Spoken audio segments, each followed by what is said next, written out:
Three, two, one. Hello, this is Bill Bullard with RCAF USA, the voice of the independent cattle producer in the United States of America. Well, just over 10 years ago, a little-known company out of Brazil called JBS came to America and bought Swift & Company. And suddenly, we had a Brazilian firm owning one of the big four meatpacking plants in the United States. And this company became very aggressive, buying more packing plants, buying up more feedlots, and even buying the nation's largest poultry producer. But one acquisition that this company was not able to make was it was unsuccessful in acquiring National Beef Packing Company back 10 years ago in 2008. And that's because RCAF USA worked to encourage 17 state attorneys general and the United States attorneys general to initiate enforcement action to enforce our antitrust laws. And once that enforcement action was taken in U.S. federal court, JBS backed off and did not purchase National Beef Packing Company. That's why we have four meat packers controlling about 85% of the market instead of just three meat packers controlling about 90-some% of the market. So in any event, for the past 10 years, National Beef Packing Company has not been owned by a Brazilian firm. But quite ironically, another Brazilian firm called Marfrig has now entered the arena and said it's going to purchase National Beef Packing Company 10 years later. So JBS is the world's largest meat packer. Marfrig is the world's second largest meat packer. It's no accident that they both come from Brazil. Let's step back a little bit and look at the country that all attention has been focused on for a while, and that's China. And what we know about China is China has a national strategic trade and manufacturing strategy where it wants to dominate the world, essentially, particularly the United States.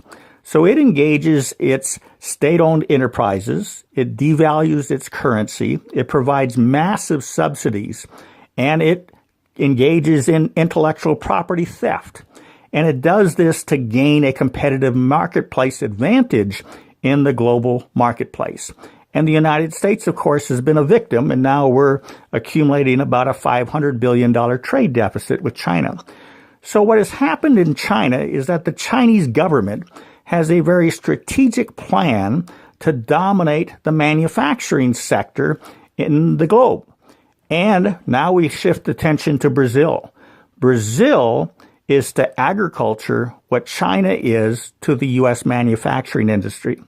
Brazil is providing massive subsidies to companies like JBS and Marfrig to allow them to expand their market dominance around the globe and to bring back more revenues to Brazil.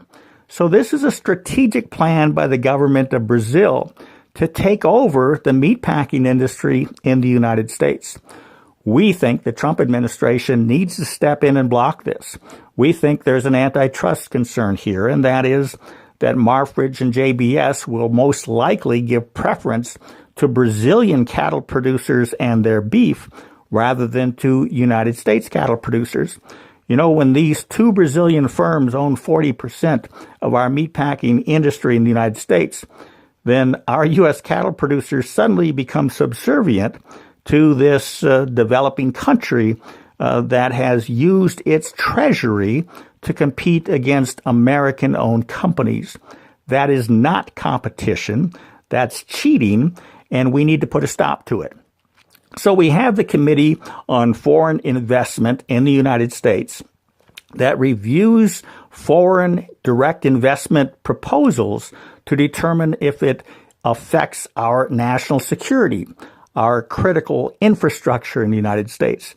Clearly, the meat processing industry, which is part of our food processing industry, is a critical infrastructure here in the United States of America. So we are going to encourage President Trump to block this proposed sale of National Beef Packing Company to Marfrig, which is the second largest meat packer in the United States, because it's time to level the playing field in trade.